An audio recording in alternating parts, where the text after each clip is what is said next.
CIA Director John Ratcliffe worked on this in Congress and again as DNI and joins us now. Welcome, Director. I sat beside you as Comey and Brennan were questioned for hours about Russia collusion. They never once mentioned this was a Clinton campaign plan. They knew it. They were co-conspirators. Would this ever have come out had you not declassified Brennan's notes and then Durham's Annex? And for our viewers, what's new in the Durham Annex? Well, Trey, think about that there was intelligence from foreign intelligence services that one U.S. presidential candidate was trying to frame another candidate for treason, claiming that he was an agent of a foreign power, an agent of Russia. And that intelligence was never shared with you or I as members of congressional oversight committees on intelligence. And, you know, but for the good fortune of me being able to find John Brennan's notes and declassify that, that secret may have been hidden forever. But I was able to provide that to John Durham, and you see some of that in his annex that was declassified this week. And so what you learned in this annex that many people didn't know before was details of that Hillary Clinton plan and how it included groups like the Soros Foundation and the role that the FBI played. So before all of this started, Trey, what we did know was this, that on July 31st of 2016, the FBI did something as shocking as it was unprecedented. They opened a criminal investigation into a nominee for president, a candidate for President Donald Trump, something that had never been done before. But what you learned in John Brennan's annex this week was 6 days before that, Russian intelligence predicted that's exactly what would happen, that there was a Hillary Clinton plan and that the FBI would pour oil on the fire of a firestorm that would consume the country for the next 3 years. So think about that, Trey. Either the Russians made the greatest prediction or the luckiest guess of all time, or this intelligence was real. And of course, the answer is this intelligence was real. And how do we know that? Well, subsequently, under penalty of perjury, while under oath, Hillary Clinton's own campaign manager confirmed that there was such a plan and that Hillary approved it. So that, I think, in addition to what you learn about the FBI's role that came out this week, was that this intelligence that was so shocking that John Brennan brought together the National Security Council, President Obama, Vice President Biden, Clapper, Comey, Susan Rice, and briefed them on this intelligence about a Hillary Clinton plan to frame Donald Trump, and that the CIA made the required referral of that to the FBI to investigate that as a counterintelligence matter. And as John Durham found, the FBI buried it. They didn't open a file. They didn't assign an analyst. They didn't investigate it all. They just spent the next few years, really, amplifying the lie of Hillary Clinton's Steele dossier and burying the truth of her plan to frame Donald Trump. It is the greatest political scandal that we hopefully will be the last that we'll see in our lifetime. Speaking of amplify, Director, I want you to amplify a point that you just made, because you and I both know John Brennan, the New York Times, they're still in denial. They're claiming that none of this has been verified. Well, they have to, Trey. You know, they have to, because to do otherwise would be to confess their guilt. My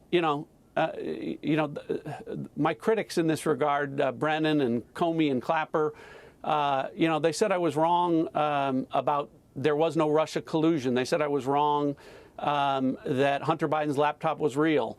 Of course I was right. I was telling the truth. Our intelligence reflected that, and the same is true here. This intelligence is real. And for Comey and Brennan and Clapper to say otherwise would be to confess their guilt, to say that they gave false testimony, that they misled Congress, that they obstructed justice. So they have to put up these straw man arguments saying, well, we stand by our assessment that Russia meddled in the 2016. Well, that wasn't their argument. Their argument was that this was unprecedented, that Donald Trump was potentially committing treason, that he was an agent of a foreign power.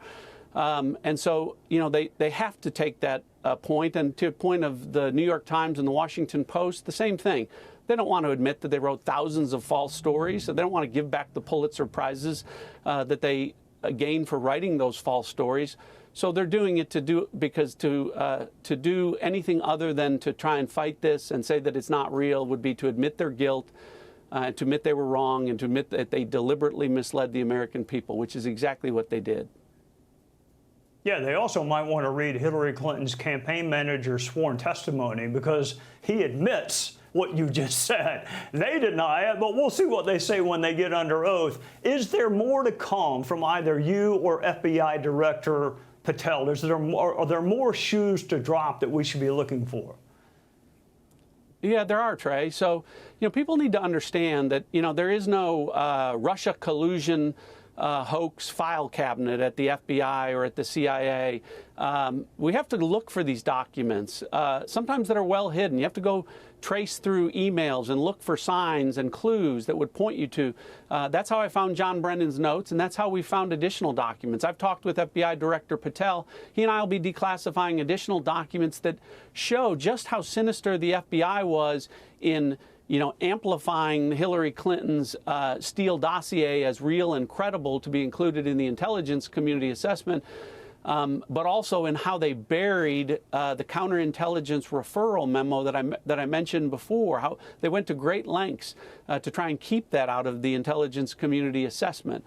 So there will be more to come, and I think that people should expect that the Trump administration will continue to shed transparency and light and truth, again, because, Trey, there is no question, this was the greatest political scandal of our lifetime. No one wants to see this happen again. It derailed our country. It derailed President Trump's presidency, his first 4 years in office. And it really is a stain on our country that should never happen again. And Donald Trump is committed to making sure that it doesn't. Generational damage is what I think was done, Director, but thank goodness that you found the Brennan notes. To your point, they're not like laying in a file cabinet. You got to go looking for them. And I do wonder, you're too modest to comment, but I do wonder if you had been picked to be the FBI Director instead of Chris Wray, would it have taken a decade for this to come to light? You don't have to answer, because I will. I don't think so. Director John Lee Ratcliffe, now of the CIA, thank you for continuing to work on what's a decade-long mission right now. Thanks, Trey. Great to be with you. Take care. Hey, Sean Hannity here. Hey, click here to subscribe to Fox News YouTube page and catch our hottest interviews and most compelling analysis. You will not get it anywhere else.